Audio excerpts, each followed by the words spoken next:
एक कर्मचारी महिला एक वयोवृद्ध माणसाने खरेदी केलेल्या सामानाच्या बिलाचे पैसे देत होती. पण काहीच वेळात मॅनेजर मॅडम त्या महिलेला कामावरून काढून टाकतात. त्यानंतर जे काही होते ते खूपच चकित करणारे होते आणि अविश्वसनीय होते. असे काय झाले होते म्हणून त्या महिलेला आपली नोकरी गमवावी लागली होती? त्या महिलेचे नाव होते आशा माडे. आशा माडेचे आयुष्य अगदी शिस्तबद्ध आणि लयबद्ध पद्धतीने चालू होते. कितीतरी वर्षांपासून ती त्याच सुपरमार्केटच्या कॅश काउंटरवर काम करत होती. तिथे प्रत्येक दिवशी हजारो ग्राहक येत जात असायचे. त्यांच्या सवयी, त्यांचे स्वभाव, त्यांचे हावभाव सर्व काही आता जणू तिच्या ओळखीचे झाले होते. काही लोक नेहमीच घाईत असायचे, काही लोक नम्रपणे बोलायचे, तर काही विनाकारण चिडवत असायचे. परंतु त्या दिवशी काही वेगळंच झाले. तिच्यासमोर उभी असलेली एक वयोवृद्ध व्यक्ती, त्या व्यक्तीचे नाव बलदेव कपूर, आपले खिसे तपासत होते. त्यांच्या डोळ्यामध्ये काहीशी असामान्यता, तो अविश्वास, तो आत्मविश्वास जो नेहमी वयोवृद्ध माणसांच्या डोळ्यामध्ये दिसतो, तो आता भीतीमध्ये बदललेला दिसत होतो. त्यांचे थरथरणारे हात त्यांची भीती अजून दर्शवत होते. अशातच ते म्हणाले, "मी कदाचित घरी विसरलो माझं पाकीट." त्यांचा आवाज अगदी कमी झाला होता. जणू काही ते स्वतःची लाज लपवण्याचा प्रयत्न करत होते. आशाने त्यांच्या चेहऱ्यावर दिसणारे भाव ओळखले. त्यांच्या आजूबाजूला रांगेत उभे असलेले लोक हळूहळू नाराजी व्यक्त करू लागले. कोणी मोठे डोळे करून पाहत होता, तर कोणी आपल्या हातातील घड्याळाकडे पाहत होते. पण आशाची नजर मात्र फक्त बलदेवरावांकडेच होती. कारण एका छोट्याशा चुकीमुळे बलदेवरावांची अवस्था खूपच वाईट झाली होती. एक क्षणभर तिने विचार केला. मग कोणाला काही न विचारता तिने लगेचच आपल्या पर्समधून पैसे काढून बलदेवरावांचे बिल भरले. त्यानंतर "सर्व ठीक आहे काका," असे ती स्मित हास्य करत म्हणाली, जसे काही झालेच नाही. बलदेवरावांच्या डोळ्यामध्ये त्या क्षणी पाणी आले होते. त्यांनी आपल्या खिशातून एक कागदाचा तुकडा काढला. त्याच्यावर काहीतरी लिहिले आणि तो कागदाचा तुकडा आशासमोर केला आणि म्हणाले, "माझी मुलगी प्रिया, तुझे पैसे परत करेन मी. तुझे खूप खूप आभार." त्यांच्या शब्दामध्ये कृतज्ञतेचे भाव होते आणि सोबतच अजून काही होते. एक खोल थकवा. कदाचित ही त्यांच्या जीवनाची दुसरी गोष्ट होती. त्यानंतर ते हळूहळू तिथून निघून गेले आणि आशाने कोणताही विचार न करता त्यांनी दिलेला कागदाचा तुकडा आपल्या युनिफॉर्मच्या खिशामध्ये ठेवला. परंतु प्रत्येकाच्या नजरेमध्ये तिने केलेली ही कृती काही वेगळंच सांगत होती. तिथेच बाजूला उभा असलेला त्याच सुपरमार्केटमध्ये काम करणारा एक कर्मचारी, ज्याचे नाव राकेश शर्मा होते, तो आशाला म्हणाला, "तू खूपच भोळी आहेस. असे लोक कधीच पैसे परत करत नाहीत." आशाने हलकेसे स्मित हास्य केले, पण ती काहीच बोलली नाही. कारण तिला माहीत होते, काही गोष्टी बदलीच्या भावनेने किंवा आपण दिलेल्या आपल्याला परत मिळेल अशा भावनेने कधीच करायच्या नसतात. परंतु आशाने केलेल्या या छोट्याशा कृतीची तिला एवढी मोठी शिक्षा भोगावी लागेल असा तिने विचारसुद्धा केला नव्हता.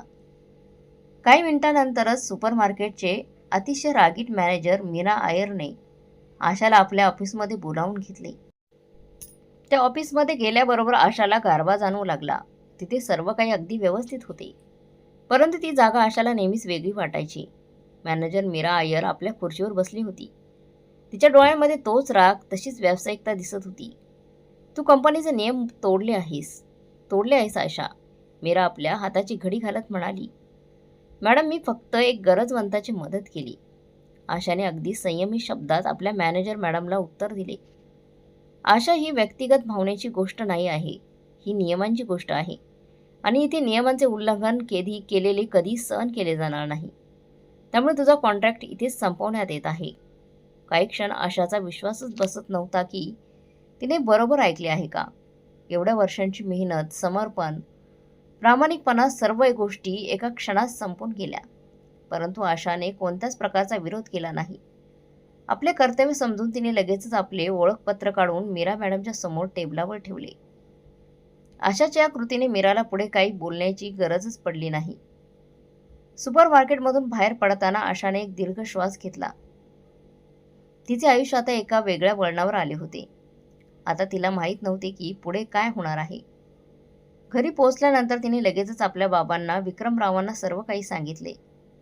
ते अगदी शांत स्वभावाचे होते, परंतु आज त्यांच्या डोळ्यामध्ये एक चिंता दिसत होती. "तू अगदी बरोबर केलेस मुली. प्रत्येक चुकी पश्चाताप करण्यालायक नसते. त्यांच्या बोलण्यात आपलेपणा होता. आशाचा छोटा भाऊ अर्जुन नेहमीच रागीट स्वभावासाठी परिचित होता. तो नाराजी व्यक्त करत म्हणाला, हा अन्याय आहे, ह्याला असेच सोडून द्यायला नको. आशा म्हणाली, अर्जुन मला बदला घ्यायचा नाहीये.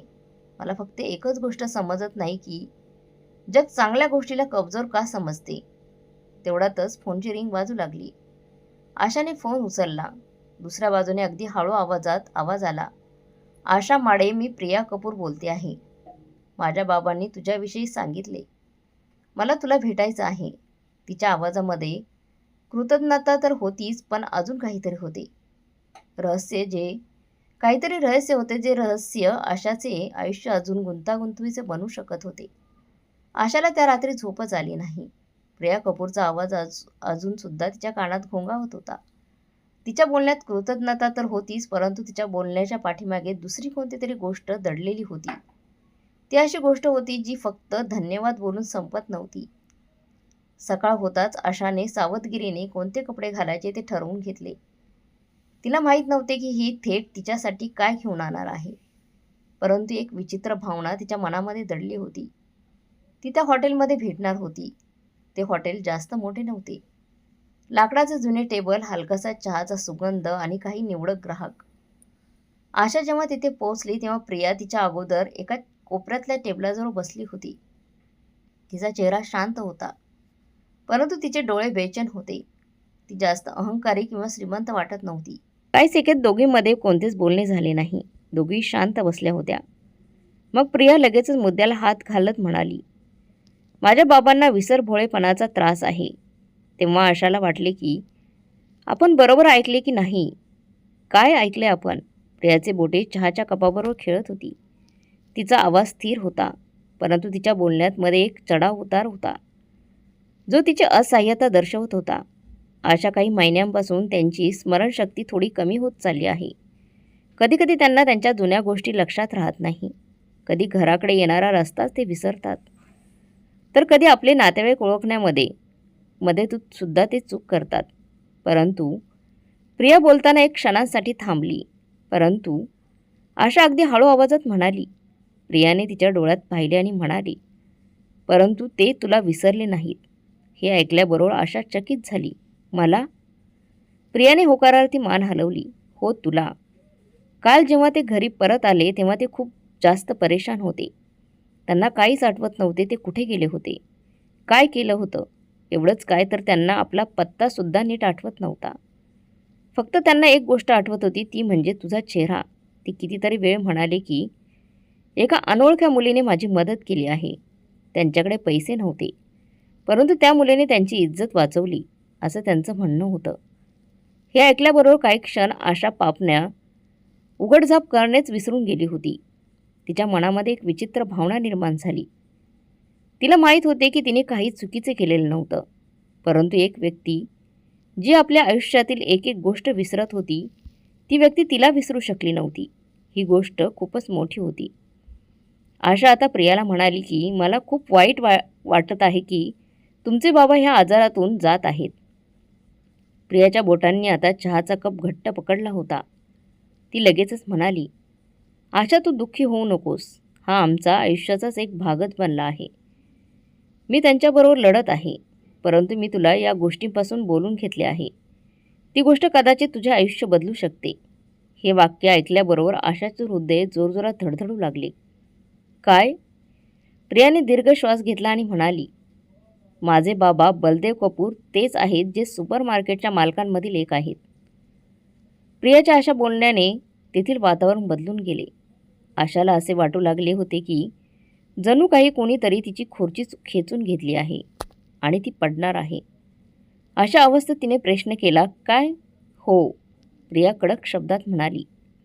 ज्या सुपरमार्केटमधून तुला काढण्यात आले आहे, ते सुपरमार्केट माझ्या बाबांच्या संपत्तीचाच एक भाग आहे. जेव्हा माझ्या बाबांनी हे ऐकलं तेव्हा एका क्षणासाठी त्यांनी त्यांचे डोळे बंद केले. ते बेचैन झाले होते. परंतु मीरा आयरला हे माहीत नव्हते की तिने कोणाला कामावरून काढून टाकले आहे.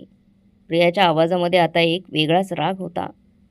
जेव्हा मी माझ्या बाबांना काल रात्री तुझ्याविषयी बोलताना ऐकले तेव्हा मला शंका आली. म्हणून मी सुपरमार्केटची CCTV रेकॉर्डिंग चेक केली. त्यामध्ये सर्व काही पाहिले. तू कशी माझ्या बाबांची मदत केलीस आणि कशाप्रकारे मीरा अय्यरने तुला ऑफिसमध्ये बोलवले आणि कोणताही विचार न करता तुला कामावरून काढून टाकले. पण तिला ह्या गोष्टीचा अंदाज नव्हता की ज्या व्यक्तीसाठी तू आपली नोकरी गमावलीस तोच त्या जागेचा मालक आहे. हे ऐकल्याबरोबर आशाचा श्वास वाढला.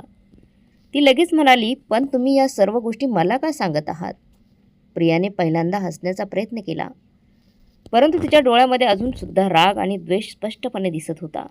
ती म्हणत होती, काही झाले तरी मी हा अन्याय होऊ देणार नाही. त्या हॉटेलमध्ये थोडीफार हालचाल होती, परंतु आशाला असे वाटत होते की जणू काही सर्व जग ह्या बोलण्यापर्यंतच मर्यादित आहे. तिच्या आयुष्यातील सर्वात मोठा धक्का तिला एक दिवस अगोदर मिळाला होता आणि अजून एक धक्का तिला आता मिळाला होता. आशाने आपल्या हाताची घडी घातली आणि म्हणाली, मग आता तुम्ही काय करणार आहात? प्रियाने हळूवारपणे कप टेबलावर ठेवला आणि आपली खुर्ची थोडी मागे सरकवत म्हणाली, तू बघ आशा, तुला लवकरच पाहायला मिळेल. तिच्या बोलण्यामध्ये आत्मविश्वास दिसत होता. असे वाटत होते की ही गोष्ट फक्त आशाच्या नोकरीपुरतीच मर्यादित नव्हती, तर अजूनसुद्धा काही होतं. आता आशाच्या मनात खूप सारे प्रश्न निर्माण झाले होते. पण तिला हे माहीत नव्हते की येणारे दिवस तिचे आयुष्य पूर्णपणे बदलणार होते. आशाला अजूनसुद्धा सर्व काही एका स्वप्नाप्रमाणे वाटत होते. 2 दिवसांपूर्वी ती एक साधारण कर्मचारी होती. तिला फक्त ह्या कारणासाठी नोकरीवरून काढून टाकण्यात आले होते की तिने एक माणुसकीचा निर्णय घेतला होता.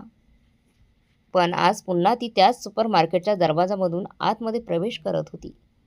परंतु या वेळेला तिची भूमिका पूर्णपणे बदललेली होती. ती फक्त एक ग्राहक नव्हती, ती जुनी कर्मचारीसुद्धा नव्हती.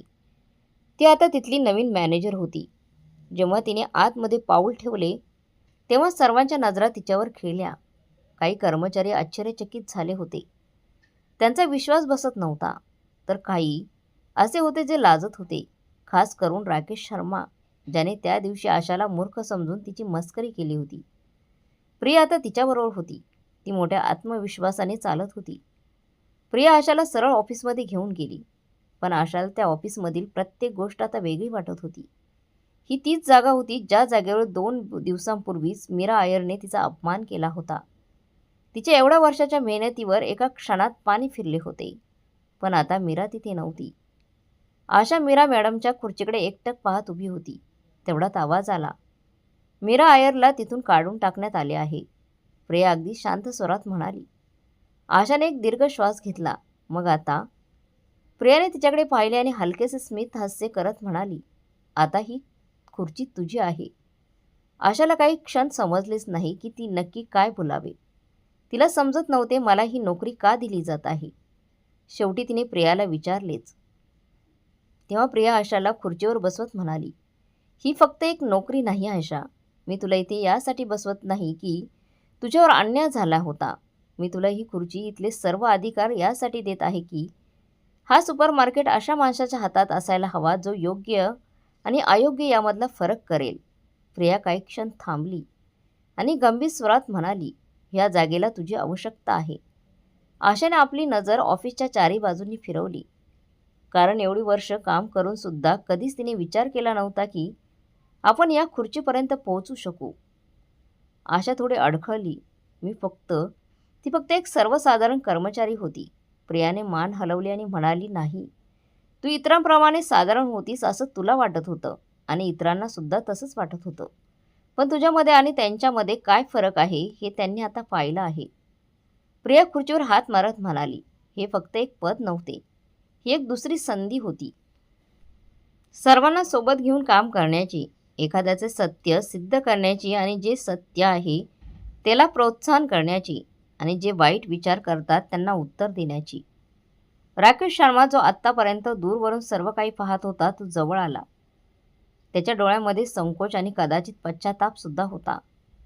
तो जवळ येताच आशाला म्हणाला, मला वाटते मी तुम्हाला चुकीचं समजलं होतो. हा तोच माणूस होता ज्याने आशाला भोळी म्हणून तिची मस्करी केली होती. आशाने हलकेसे स्मित हास्य करत त्याच्याकडे पाहिले. तेव्हा राकेशने आपली मान खाली घातली होती. जणू काही त्याने कबूल केले आहे की त्याने चूक केली होती. छोटे निर्णय जगाला बदलतात मित्रांनो. त्या रात्री आशा जेव्हा डायनिंग टेबलवर आपले बाबा आणि भावासोबत बसली तेव्हा तिने त्यांच्या चेहऱ्याकडे नीट पाहिले. तिचे बाबा अभिमानाने तिच्याकडे पाहत होते आणि अर्जुन, जो अजूनसुद्धा रागीट असणारा मुलगा, पण त्याच्या डोळ्यामध्ये आपल्या बहिणीविषयी सन्मान दिसत होता. आता काय? अर्जुनने विचारले. ताई, आता तू बॉस बनली आहेस. आशाने स्मित हास्य करत उत्तर दिले. आता मी बदल करण्याचा प्रयत्न करेन. तेवढ्यातच तिच्या फोनवर एक मेसेज आला. तिने स्क्रीनवर पाहिले तेव्हा तिच्या हृदयाला हलकासा पाझर फुटला. आशा, मी आजकाल खूप साऱ्या गोष्टी विसरून जातो, पण तुला कधीच विसरणार नाही. धन्यवाद, बलदेव कपूर. आशाच्या डोळ्यात पाणी आले. तिने हळूच उत्तर टाईप केले. मी सुद्धा तुम्हाला कधीही विसरणार नाही. आणि हे सत्य होते. कारण माणसाचा चांगलेपणा, प्रामाणिकता कितीही छोटा असला तरी नेहमीच लक्षात ठेवला जातो. तर मग मित्रमैत्रिणींनो, तुम्हाला आजची ही माणुसकीची कथा कशी वाटली कमेंट बॉक्समध्ये नक्की कळवा. कथा चांगली वाटली असेल तर लाईक, शेअर, सबस्क्राईब नक्की करा. धन्यवाद.